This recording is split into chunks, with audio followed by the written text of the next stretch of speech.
Saya ada 5 huruf. Kita ada huruf R, huruf Y, W, J, T. Siapa yang tengah cari loket huruf?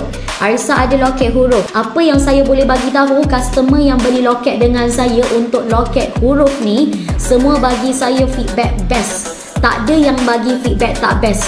Antaranya Kak Putri beli, Kak Putri bagi feedback best kat saya.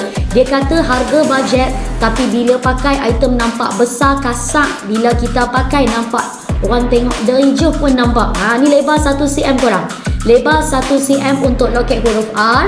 Bahagian depan, bahagian CC, okey?